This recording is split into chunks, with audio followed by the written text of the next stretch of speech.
기록하더라. 사흘 후에 바울이 유대인 중 높은 사람들을 청하여 그들이 모인 후에 이르되, 여러분 형제들아, 내가 이스라엘 백성이나 우리 조상의 관습을 배척한 일이 없는데 예루살렘에서 로마인의 손에 죄수로 내준 바 되었으니 로마인은 나를 신문하여 죽일 죄목이 없으므로 석방하려 하였으나 유대인들이 반대하기로 내가 마지 못하여 가이사에게 상소하며 내 민족을 고발하려는 것이 아니니라. 이러므로 너희를 보고 함께 이야기하려고 청하였으니 이스라엘의 소망으로 말미암아 내가 이 쇠사슬에 매인 바 되었노라. 우리가 유대에서 내게 대한 편지도 받은 일이 없고 또 형제 중 누가 와서 내게 대하여 좋지 못한 것을 전하든지 이야기한 일도 없느니라. 이에 우리가 너의 사상이 어떠한가 듣고자 하니 이 파에 대하여는 어디서든지 반대를 받는 줄 알기 때문이라. 그들이 날짜를 정하고 그가 유숙하는 집에 많이 오니 바울이 아침부터 저녁까지 강론하여 하나님의 나라를 증언하고 모세의 율법과 선지자의 말을 가지고 예수에 대하여 권하더라. 그 말을 믿는 사람도 있고 믿지 아니하는 사람도 있어 서로 맞지 아니하여 흩어질 때에 바울이 한 말로 이르되, 성령이 선지자 이사야를 통하여 너희 조상들에게 말씀하신 것이 옳도다. 일러스되 이 백성에게 가서 말하기를 너희가 듣기는 들어도 도무지 깨닫지 못하며 보기는 보아도 도무지 알지 못하는도다. 이 백성들의 마음이 우둔하여져서 그 귀로는 둔하게 듣고 그 눈은 감았으니 이는 눈으로 보고 귀로 듣고 마음으로 깨달아 돌아오면 내가 고쳐줄까 함이라 하였으니 그런즉 하나님의 이 구원이 이방인에게로 보내어진 줄 알라. 그들은 그것을 들으리라. 바울이 온 이태를 자기 셋집에 머물면서 자기에게 오는 사람을 다 영접하고 하나님의 나라를 전파하며 주 예수 그리스도에 관한 모든 것을 담대하게 거침없이 가르치더라.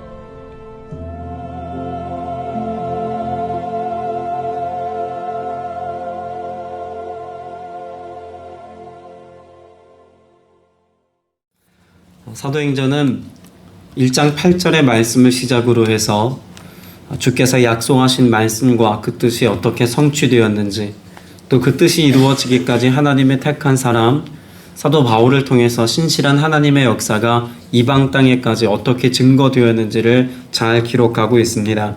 특별히 1장 8절 말씀을 우리가 되짚어보면, 오직 성령이 너에게 임하시면 너희가 권능을 받고 예루살렘과 온 유대와 사마리아와 땅끝까지 이르러 내 증인이 되리라 하시니라 라는 말씀을 우린 생각해 보아야 합니다. 사도 바울의 삶이 사도행전 1장 8절의 말씀과 같이 살았습니다. 성령께서 그에게 임하셨고 성령께서 그의 삶 가운데 역사하신 뒤로 그는 자신의 지혜와 학문과 경험을 가지고 복음을 전한 것이 아니라 부활의 주님을 만난 감격을 가지고 영원한 하나님의 나라의 소망이 장차 이루어질 역사가 아니라 예수 그리스도를 통하여 이미 이루어진 사건이고 그 하나님의 나라가 내 안에 이루어졌음을 성령님을 통하여 경험한 바 된 바로 그것을 복음으로 전하고 있다는 것을 우리는 주목해 보아야 합니다.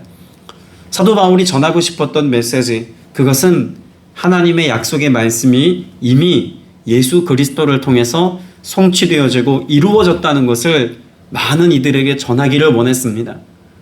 유대인들에 대한 사도 바울의 소망이죠.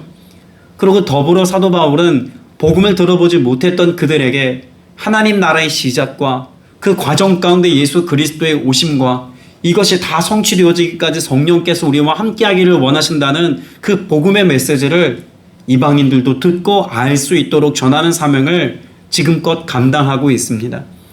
오늘 저와 여러분을 향한 주님의 부르심, 여러분이 부르심 안에는 예수 그리스도를 알지 못하는 자들을 향한 복음 선포자로서의 사명이 있다는 사실과 더불어 교회 공동체 안에 있지만 여전히 예수 그리스도의 십자가 복음과 성령의 역사하심을 오해하거나 충분히 마음 가운데 받아들임 바 되지 못해서 환경에 지배를 당하여서 믿음에 대하여 알지만, 복음에 대하여 알지만 믿음으로 살지 못하는 자들에게 하나님의 나라와 성령의 역사하심을 우리의 삶으로 증언하고 또 가르치고 나타내야 된다는 사명이 있다는 것도 우리가 말씀을 통해서 발견할 수 있어야 할 것입니다.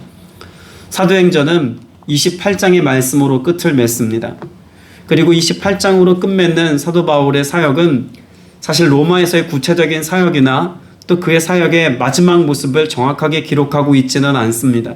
그래서 흔히 사도행전 28장 이후 사도행전 29장의 삶은 우리들의 몫이다라고 이야기하기도 하죠. 그런데 우리가 잘 생각해 볼 것은 사도행전 28장 이후에 로마서 말씀이 기록되어져 있다는 것을 우리는 주목해 보아야 합니다. 사도 바울과 그가 선포한 사역을 통해서 로마에 무엇이 세워졌습니까? 교회가 세워졌습니다. 사도 바울은 그런 로마 교회에 편지한 내용이 바로 로마서이지 않습니까? 사도 바울을 통해서 하나님의 행하신 일은 사도 바울의 삶 가운데 그의 죽음이나 그의 고난이나 그의 삶의 모습과는 상관없이 면면이 하나님 나라의 역사로서 현재 진행되어지고 있다는 사실을 사도행전과 로마서가 이어지는 그 접점에서 우리는 발견할 수 있습니다.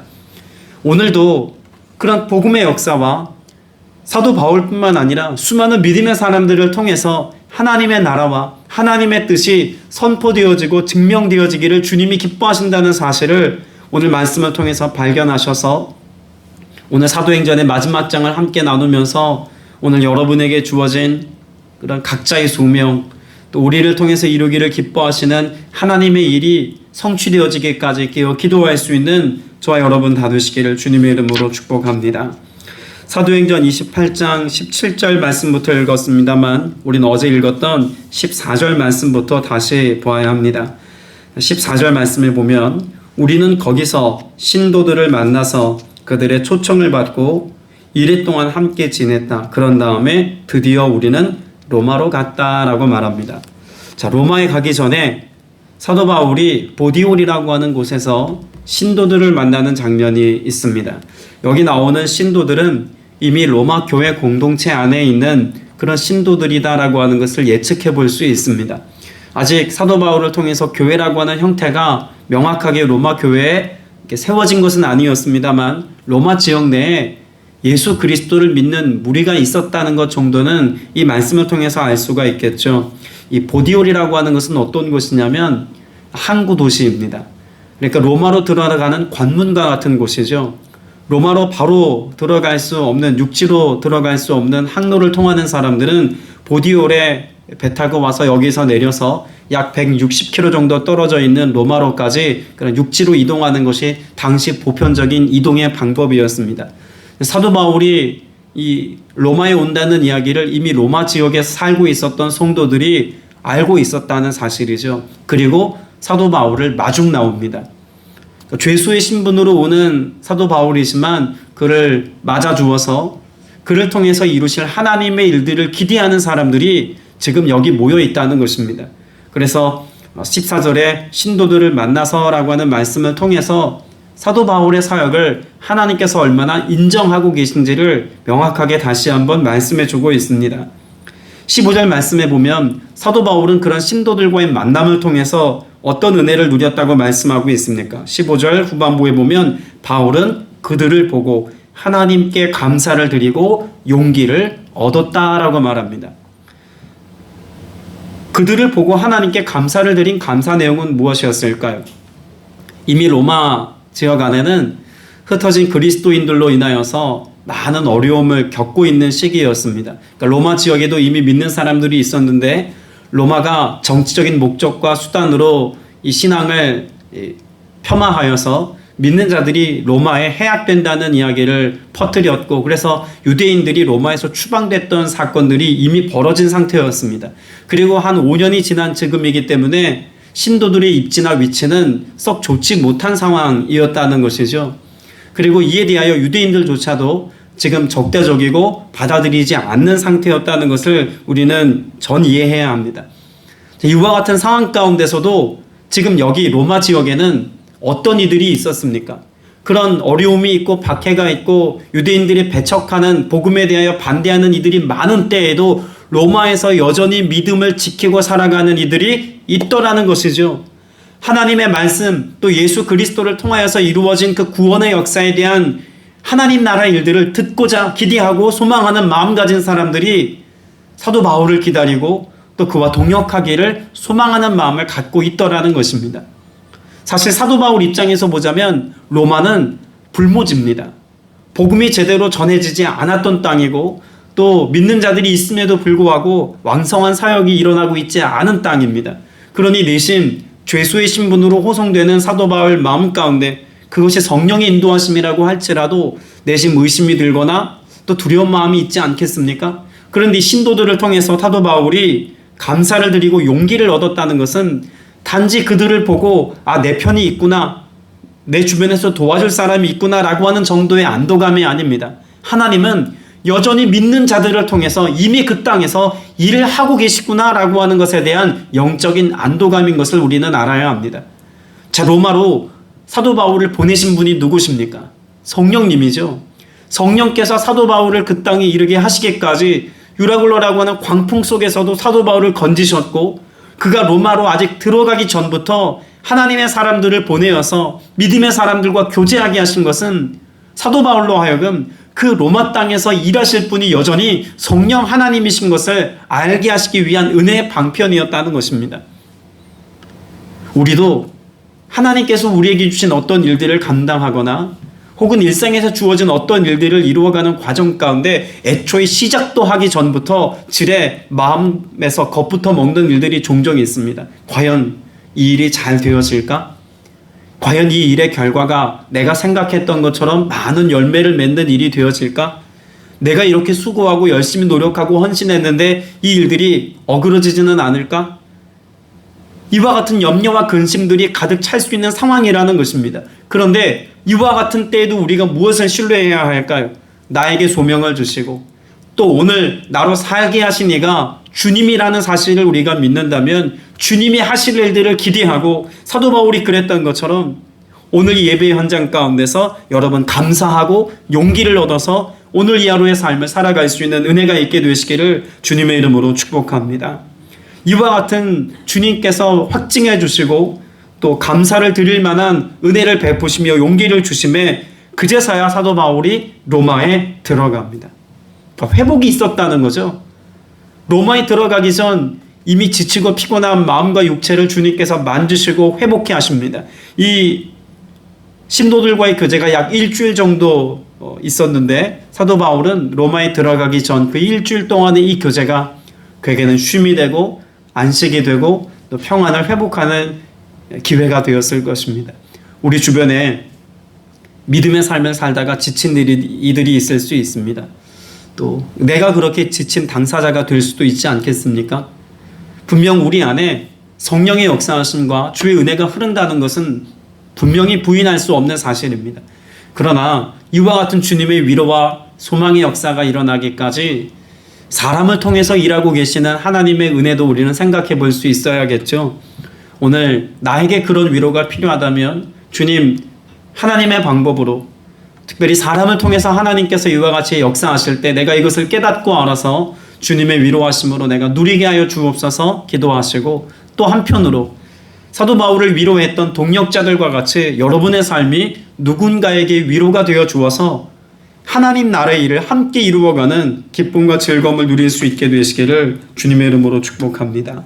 사도 바울은 그렇게 로마에 들어가서 결국 하나님께서 뜻하신 바로 그 일을 완성하기까지 최선의 사역을 감당합니다. 31절 말씀에 보면 그는 로마에 가서도 약 2년 동안 지금까지 계속해서 무엇하고 있습니까? 31절에 보니까 아무런 방해도 받지 않고 아주 담대하게 하나님 나라를 전하고 주 예수에 관한 일들을 가르쳤다고 말합니다.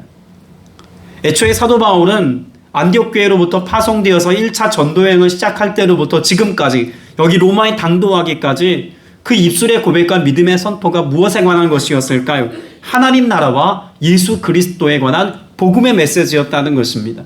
그 외에 다른 무언가를 첨언하지 않았습니다. 자신을 변호하거나 자신의 삶을 증명하려고 애쓰지도 않았습니다. 오직 복음을 전하고 하나님 나라의 일들을 선포하는 이 일에 있어서 그는 최선의 사역을 감당하고 있습니다. 사도 바울의 입술에 가득했던 하나님 나라와 주 예수에 관한 일들이 오늘 여러분의 삶 속에도 가득할 수 있게 되시길 축복합니다. 사도행전 말씀을 나누면서 계속 고백했습니다만 사도 바울이 이렇게 할 수 있었던 이유는 그 안에 예수 그리스도가 충만했기 때문에 예수님에 관한 하나님 나라의 역사가 그의 삶의 실제였고, 아니 전부였으며, 하나님 나라에 속한 일들을 그가 선포하기까지 이미 그 안에 이루어진 하나님 나라의 일들을 고백하는 일은 그에게 합당한 일이었고 가장 쉬운 일이었을지도 모르겠습니다. 오늘 저와 여러분이 사도 바울과 같이 하나님 나라에 관하여서, 예수 그리스도에 관하여서 가르치는 자, 선포하는 자, 증인의 삶을 살자면 우리가 먼저 회복해야 되지 않겠습니까? 내 안에 이루어진 하나님의 나라, 그 실제를 지금 증언하고 있는 사도 바울처럼 우리가 살아야 할 줄로 믿습니다. 사도 바울이 전하고 있는 하나님의 나라 23절 말씀에 보면 아침부터 저녁까지 그들에게 하나님 나라를 엄숙히 증언했다고 말합니다. 그럼 사도 바울이 말하는 이 하나님의 나라는 어떤 하나님 나라였을까요? 자, 지금 말씀을 선포하고 있는 대상들이 지금 로마에 살고 있는 이방인들이 아닙니다. 로마에 당도하자마자 그가 만났던 사람들, 제일 먼저 복음을 전했던 사람들은 유대인들이다라고 하는 사실을 오늘 본문에 말씀하고 있지 않습니까? 자, 그러면 이들은 하나님 나라에 관하여서 이미 알고 있는 사람들입니다. 구약에서 약속하고 있는 하나님의 나라에 대해서 귀에 딱지가 않도록 들었던 사람, 알고 있는 사람, 이해하고 있는 사람들이었습니다. 그런 그들에게 사도 바울이 전하고 있는 이 하나님의 나라는 과거 예언자들이 말하였던 그 하나님의 나라, 지금 유대 백성들에게 정치적인 수단으로 종교로 전락해버린 그 하나님의 나라, 이성적인 것에 마비되어서 당시 1세기 그리스 로마 문화에 잠식당하여서 신앙인으로서 살아계신 하나님, 여기 계신 하나님, 지금도 우리 안에 실존하시는 하나님의 나라에 대한 경험이 전무한 그들에게 내 안에 이루어진, 지금도 경험하고 있는 그 하나님의 나라를 사도 바울은 전하고 있다는 것입니다. 우리에게도 지금 사도행전 28장은 동일하게 도전하고 있는 것이죠. 하나님의 나라에 대하여서 머리로 아는 자가 아니라 하나님의 나라를 경험하는 자, 하나님의 나라 백성이 되어 살아가는 자로서의 증언이 오늘 사도행전 28장 이후의 삶을 살아가는 우리의 삶에 고백되어야 한다는 것을 분명히 우리에게 가르쳐주고 있습니다.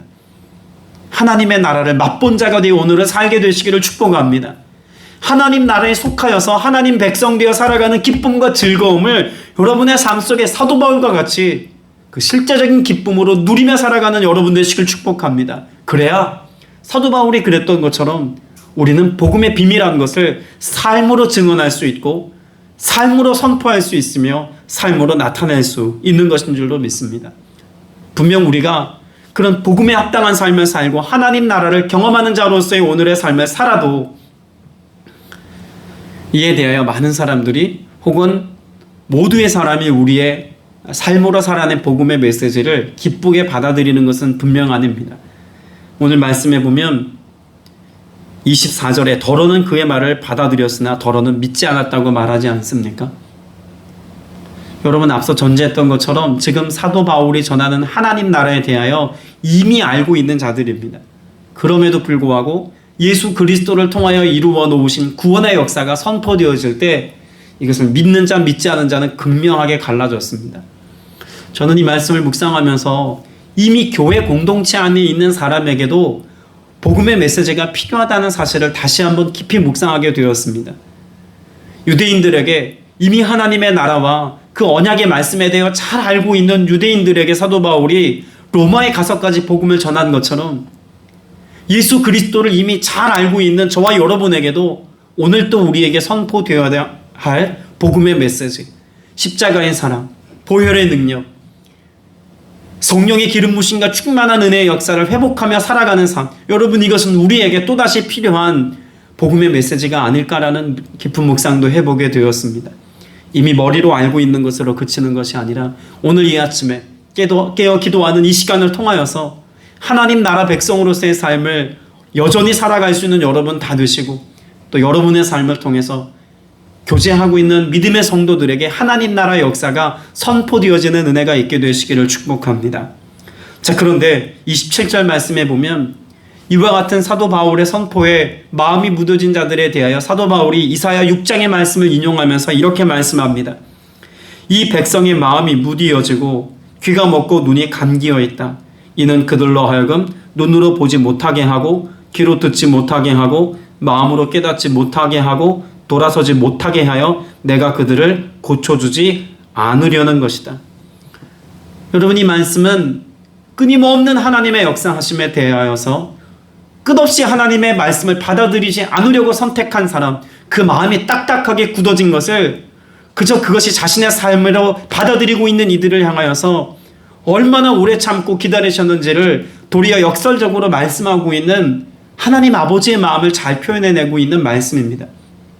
사도 바울을 통해서 로마에 와서까지 유대인들에게 하나님의 말씀이 선포되어지게 하시는 그 하나님의 마음을 우리가 들여다볼 수 있다면 이 이사야서의 말씀의 인용은 유대인들을 포기했다가 아니라 그럼에도 불구하고 여전히 하나님의 나라의 복음의 비밀을 그들에게 알리기를 원하시는 하나님 아버지의 애틋한 마음을 우리는 말씀을 통해서 볼 수 있습니다. 자, 그러나 그럼에도 불구하고 여전히 하나님의 복음의 메시지를 듣지 않는 자들에게 하나님께서는 더 이상 침묵하신다라고 하는 사실도 발견할 수 있어야 합니다. 여러분, 스며들지 않으면 미끄러지게 되어 있습니다. 여러분, 이것은 오늘을 살아가는 우리에게도 동일하게 적용될 수 있는 메시지입니다. 스펀지와 같이 하나님의 말씀을 그 마음 가운데 빨아들이고 그 생명의 말씀을 내 삶에 흡착하여서 그 말씀에 붙들린 삶을 살아갈 때 그 말씀은 우리에게 생명이 됩니다. 그러나 그 말씀이 우리의 마음이 딱딱하게 굳어져서 스며들지 않고 흘러가면 여러분, 그 말씀은 우리의 삶 가운데 아무런 능력이 되지 못할 수 있다는 사실을 알아야겠죠. 오늘 저와 여러분의 삶 속에도 이와 같은 하나님의 은혜가 내 삶에 이루어지기를 소망하며 기도하는 은혜가 있기를 축복합니다. 주님, 내 마음이 부드러운 마음 되게 하여 주옵소서. 무뎌지지 않게 하여 주옵소서. 귀먹고 눈 감지 않게 하여 주옵소서. 내게 말씀하시는 그 음성에 내가 귀 기울이며 이 말씀을 붙잡고 믿음으로 기도하며 그 가운데 역사하시는 성령의 역사하심과 능력을 오늘도 경험하며 살아계신 하나님 나라의 역사가 내 안에 이루어지고 실제가 되게 하시는 역사 경험하며 살게 하여 주옵소서. 여러분이 간절하고 뜨거운 기도가 여러분 안에 회복될 수 있게 되시기를 축복합니다. 여러분, 이때 여러분 우리의 삶 가운데 주님이 행하시는 일들이 열매가 되고 또한 하나님 나라의 선한 역사가 되어질 줄로 믿습니다. 30절 말씀에 보면 바울은 자기가 얻은 셋집에서 꼭 2해 동안 지내면서 자기를 찾아오는 모든 사람들을 맞아들였다고 말합니다. 사도행전 28장에서 유대인들로부터 시작되어졌던 사도 바울의 사역은 이제 누구에게로 확대되었습니까? 유대인들에게 뿐만 아니라 이방인들에게, 또 사도 바울을 찾아오는 모든 이들에게 이와 같은 복음의 메시지가 선포되어지고 있다는 사실을 말씀하고 있습니다. 이것은 교회를 향한 하나님의 비전입니다. 하나님께서는 사도 바울을 구심점으로 해서 유대인들과 또한 그 지역에 있는 모든 이방인들에게까지 차별 없이 복음이 선포되어지고 그를 통해서 모든 이들이 온 땅이 복음을 듣게 되어지는 은혜의 역사로 번져나가는 장면을 이 한 구절에 잘 담아내었다고 말할 수 있습니다. 주님은 오늘 저와 여러분을 통하여서 모든 자들에게 이와 같은 하나님 나라의 비밀한 것들이 흘러가기를 기뻐하십니다. 이 일에 부름받았다는 사실을 여러분 꼭 기억할 수 있게 되시기를 바랍니다. 우리가 어떤 삶을 살아봤든지 앞으로 어떤 인생을 살아가든지 우리가 연로하든지 연소하든지 우리가 많이 가졌든지 적게 가졌든지 건강하든지 건강하지 못하든지 우리에게 주어진 사명은 나를 통해서 하나님의 나라가 전하여지고 예수 그리스도에 관한 일들이 선포되어지는 것입니다. 오늘 이 일에 대한 부르심이 있다는 사실을 여러분 꼭 기억하셔서 주님, 내가 이 일에 쓰임받는 거룩한 도구가 되게 하여 주옵소서. 간절한 기도, 믿음의 선포를 회복하셔서 이와 같은 삶을 여전히 살아갈 수 있는 믿음의 신실한 하나님 나라의 거룩한 종들 다 되시기를 주님의 이름으로 축복합니다.